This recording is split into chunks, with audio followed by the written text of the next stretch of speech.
Gracias por estar con TVO y su programa Controversia. Agradezco al licenciado Aldo Álvarez, que ya está con nosotros. Buenas noches, licenciado. Buenas noches. Un placer siempre estar aquí en TVO y esta audiencia tan fiel. Así que un abrazo para todos y también para el colega panelista. Ok. Muy pronto va a estar con nosotros el doctor Nelson García. Ya se va a conectar con nosotros en el programa. Quiero agradecer también al licenciado César Benedetto Sánchez. Bueno, abogado, reconocido. Buenas noches. Buenas noches. Sí, primero que nada agradecerle a Dios la oportunidad que nos da esta noche, igual a usted y a TVO, a este programa tan visto por todos, y igual agradecerle al doctor Nelson García que va a estar, y igual al licenciado Aldo Álvarez, ¿verdad? Un ambiente en este momento de elecciones para candidatos a magistrados.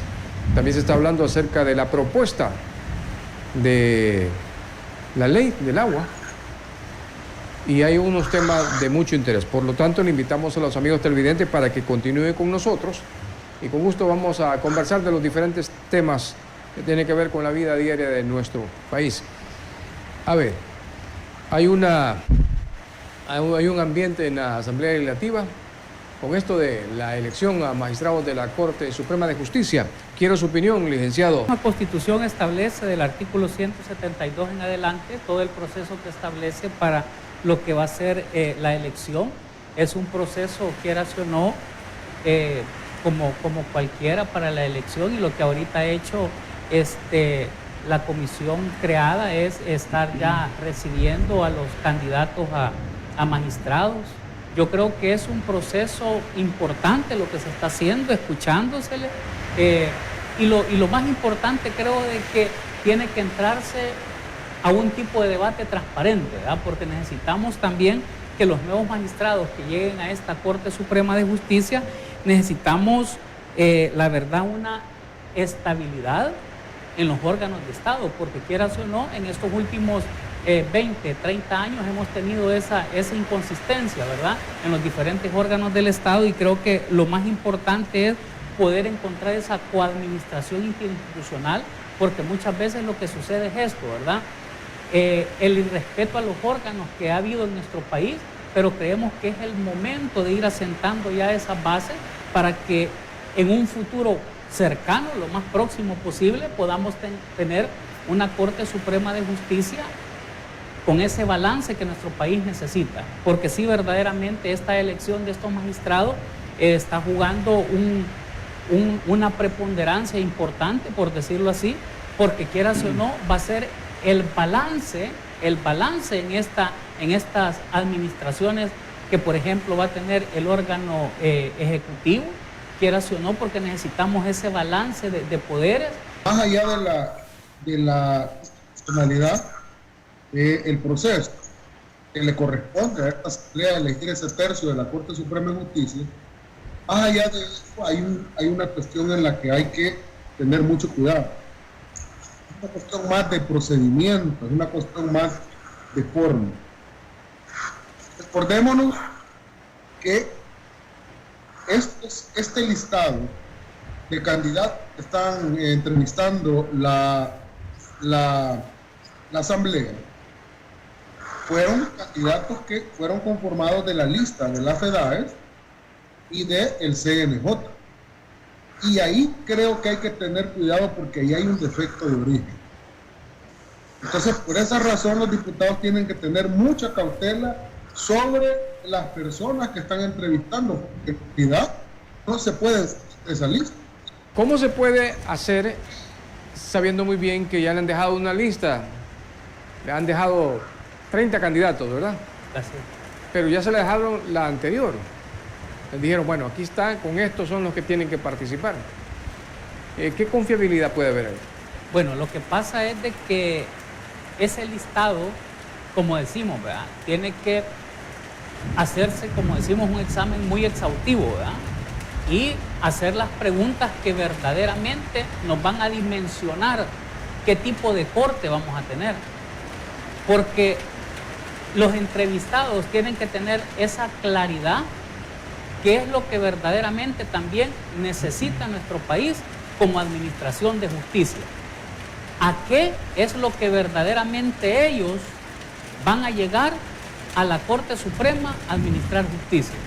Porque lamentablemente, y lo vamos a decir así, lamentablemente en estos últimos años lo que ha sucedido es que hemos tenido muchas veces Cortes Supremas de Justicia dirigidas a un sector en específico. Y creo que ya es tiempo que verdaderamente la Corte legitime sus acciones, las que verdaderamente el pueblo está esperando.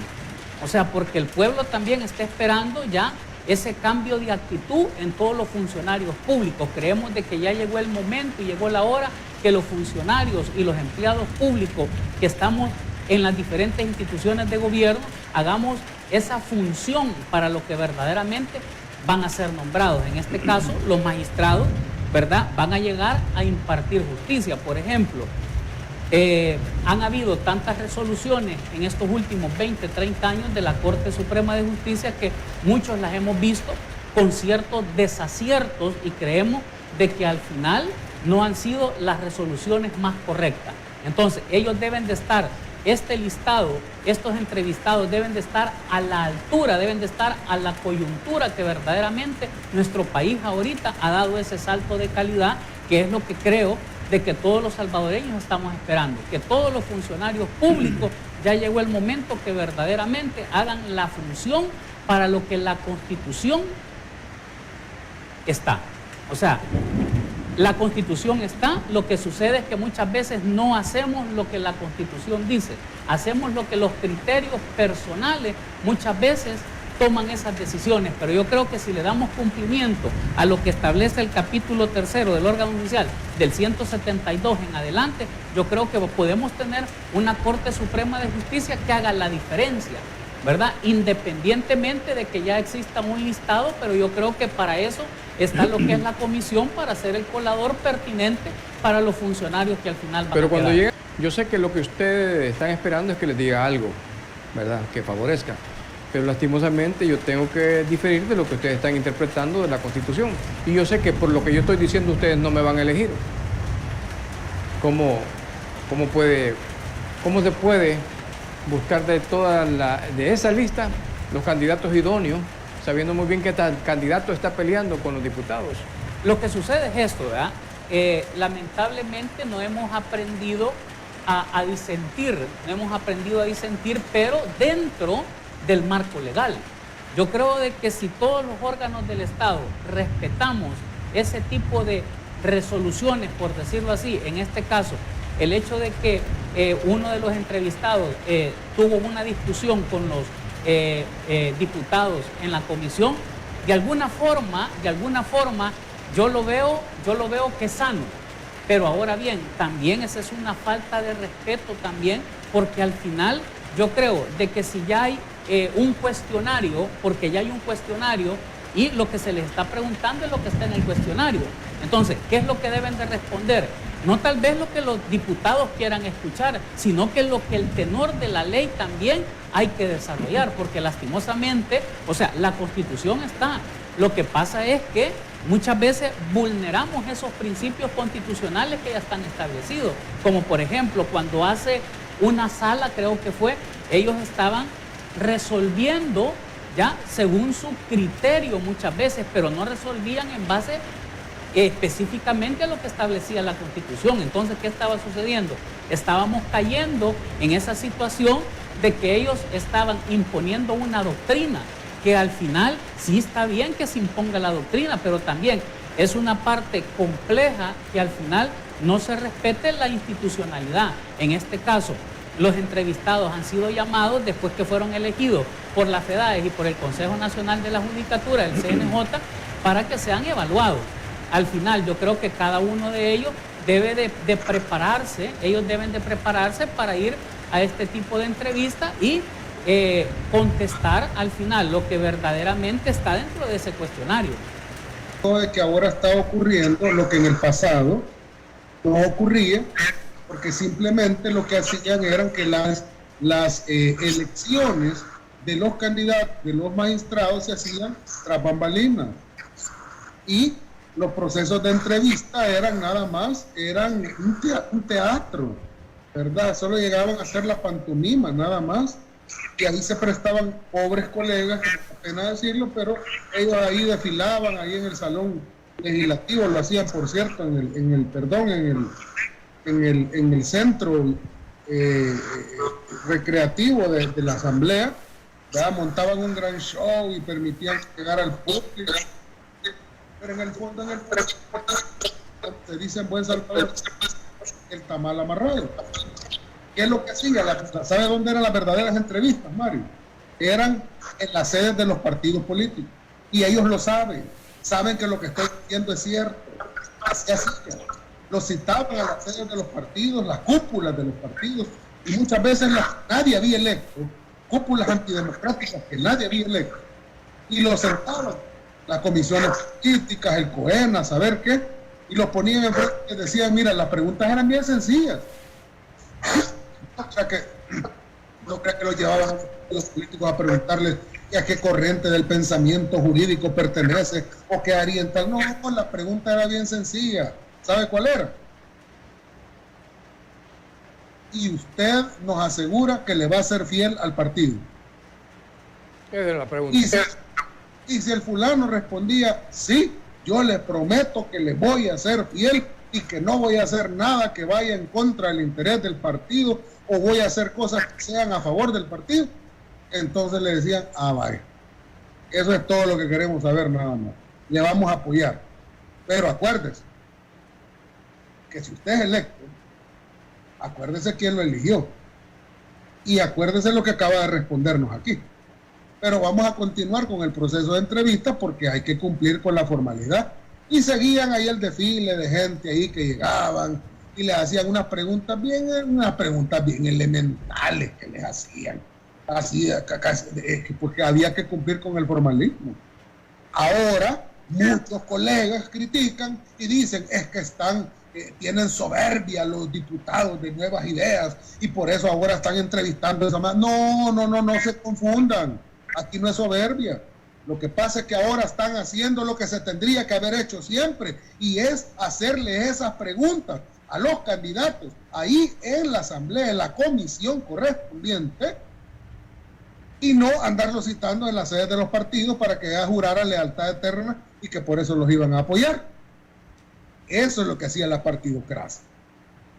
Pero, repito, ahora se está dando lo que nunca se había dado en la vida, porque ahora no van a haber lealtades que se le pidan que juran a partidos políticos.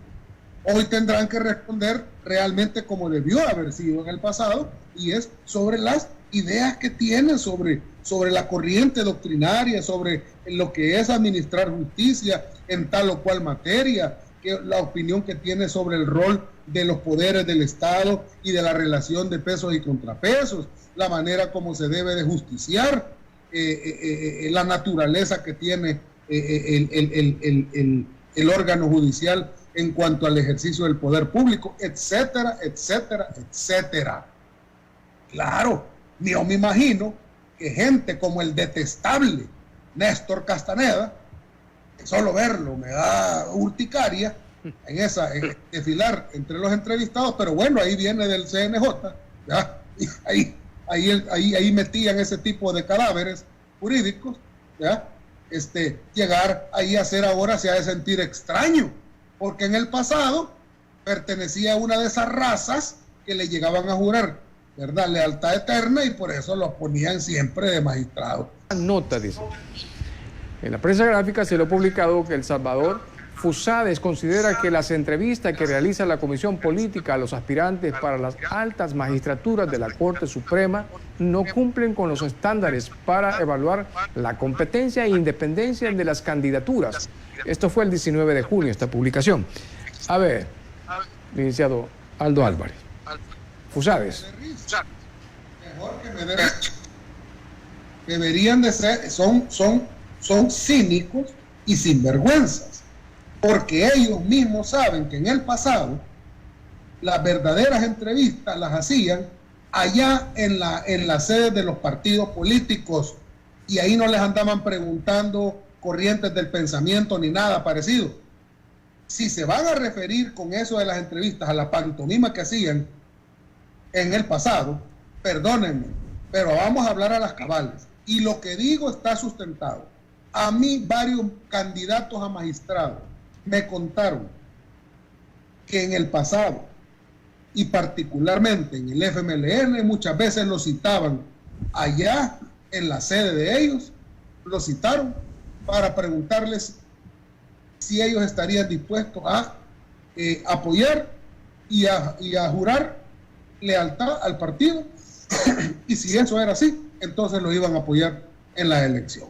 Y ese partido moribundo y Arena lo sabe también. Así hacían ellos.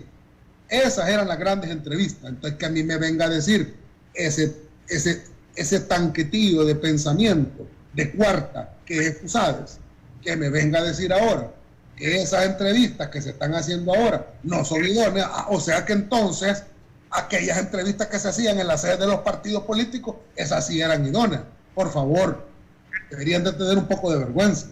Que últimamente se ha tenido, donde la administración de justicia verdaderamente ya debe de responder a lo que dice la Constitución. O sea, la Constitución es clara y dice: los únicos que recibirán las órdenes de los jueces y los tribunales son en base a la contenido en la Constitución y en las leyes. O sea, eso es lo que deben de hacer los magistrados. O sea, no se deben a nadie más que a la Constitución y a las leyes. Entonces nosotros lo que esperamos que esta comisión política verdaderamente tome la mejor decisión en estas personas que han sido la nómina presentada por FEDAI y por el Consejo Nacional de la Judicatura.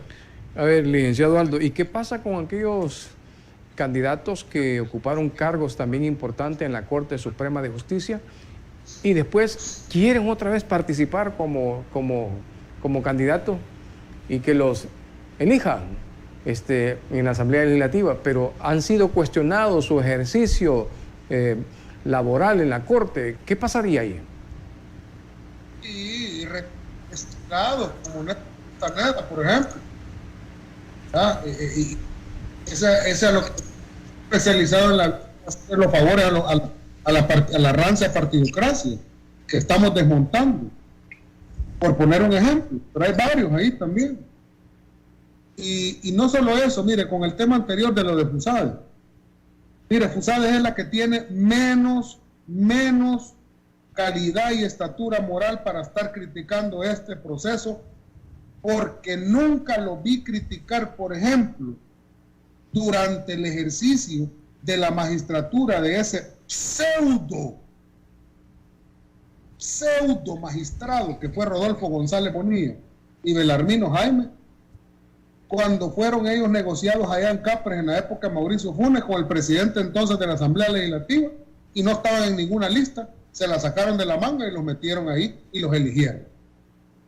O sea, perdónenme, pero vivían elogiando a los, le llamaban casi que los cuatro maravillosos, los vivían elogiando, y ¿por qué no vivían criticando que la elección de ellos había sido abyecta, había sido desviada? ¿Ah? Y ahora van a venir a criticar que se está haciendo por primera vez en este país lo que se debe de hacer, que es entrevistar a los candidatos públicamente, porque aquí no se está haciendo nada oscuro como esas negociaciones oscuras que se hacían antes, que no se están haciendo en la sede de los partidos políticos, sino en la Asamblea.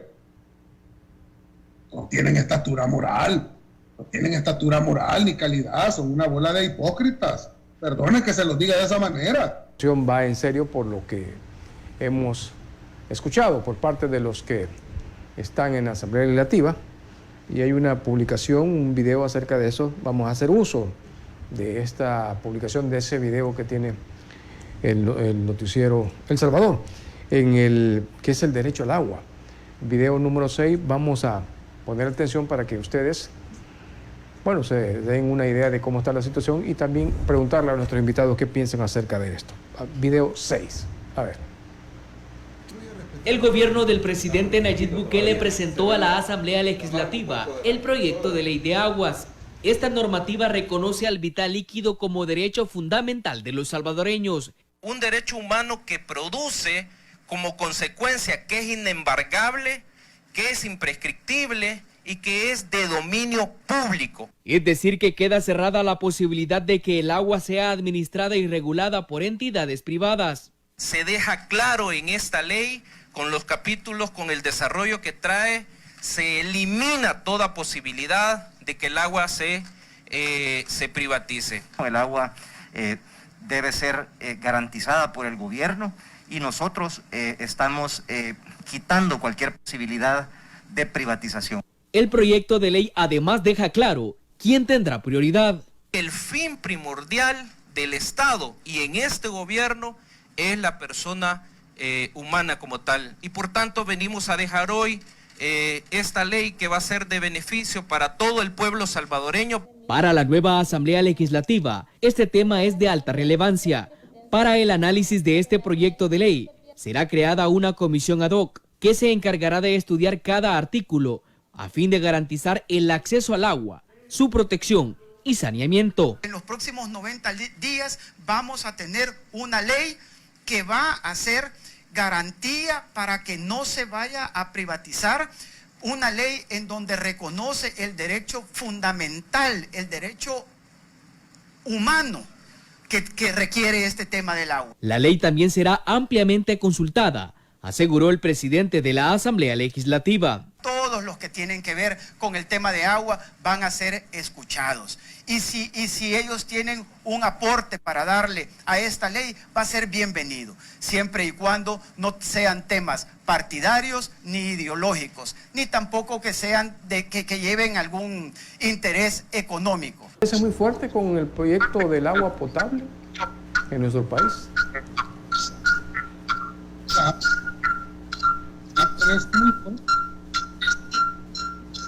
Y ese interés es la mayoría. Y ese es el interés que debió siempre haber predominado y debió haber estado siempre a la base de toda discusión de una ley de aguas que hace muchos años tendría que haber salido a la luz y debió haber sido aprobada en justicia social. Ese es el interés que ahora existe. Pero ¿cuál es el interés que históricamente durante todos estos años se impuso y prevaleció para que no se tuviera un aguas y no fuera aprobada una ley general de agua? El interés de un grupito oligárquico, minúsculo, ¿no? De oligarcas vinculados principalmente a la caña, al uso industrial del agua en términos generales, y que tuvieron la capacidad de poder influenciar utilizando sus instrumentos políticos partidarios, porque el poder económico oligárquico en este país siempre utilizó sus instrumentos políticos partidarios para que no hubiera una ley que beneficiara a la mayoría de la población. Ahí había un proyecto de ley, es cierto, y muchos hayan salido criticando, diciendo que porque este gobierno mandó al archivo todo ese proyecto de ley de agua, ya estaban en contra del derecho a regular el agua y que ya se había vendido a los intereses de los oligarcas. No hayan ya ni que inventarse, como esta gente, estas radios independientes que pasan todos los días tergiversando e inventándose cualquier cosa porque andan en una actitud furibunda, ¿verdad?, contra el gobierno. Ya es una cuestión visceral, hepática, le llamo yo. Cuando lo que se hizo es mandar al archivo una ley que estaba diseñada a la medida de los intereses de esos grupúsculos oligárquicos, donde se manejaba la idea. Fíjense cómo fueron estos de Arena, estos diputados pagados de Arena, incluyendo a esa diputada que ya no es diputada, gracias a Dios, que se decía la diputada del agua de Arena, que mentían la idea. No, es que no se está privatizando el agua no se puede privatizar porque el agua, sí es cierto, ya lo sabemos. Usaban ese discurso para engañar. El agua no puede ser privatizada. Lo que querían privatizar era la administración del agua, ese oligarca de Tomás Regalado, que durante mucho tiempo invirtió y mandó un montón de plata para que se evitara eso y que la autoridad del agua estuviera controlada por y que hubiera representación privada ahí en esa autoridad. Lo que querían privatizar era la administración. Y querían engañar a la gente diciéndole que el agua no la querían privatizar. Claro, el agua no era privatizable. Pero a nosotros no nos engañaban. Y estábamos claros del intento que se quería. Querían hacer una autoridad nacional del agua que pudiera de alguna manera tener controlado para privilegiar los intereses de quienes ni pagan lo que vale el agua y el uso que le dan es un uso antiecológico y contrapopular. El FMLN es traidor en todo esto. Traidores, en todo el sentido de la palabra traidores. Pues bueno, ahora el presidente de la República les dice, mire, aquí está. El agua no va a ser una mercancía, un derecho humano va a ser. No es lo mismo una mercancía, el agua como mercancía, que como derecho humano. Como mercancía es una necesidad que puede ser transable en el mercado. Cómprela. Como derecho humano, el ciudadano le puede reclamar al Estado que le cumple el derecho humano al agua. Ahora bien, sin los detalles de la ley, en los próximos días los conoceremos, esto está discutido. Por eso los 90 días. No, esto no va a ser un madrugonazo. Todos van a poder dar sus aportes. No los aportes que han querido dar estas organizaciones de fachada del FMLN, que han llegado a presentar ahí una ridícula propuesta alternativa del agua, queriendo hacer ver como que ellos sí están preocupados cuando ya sabemos que son de fachada. No, un proyecto serio, técnico, pero que tiene en el centro de las cosas al ser humano, a la persona humana.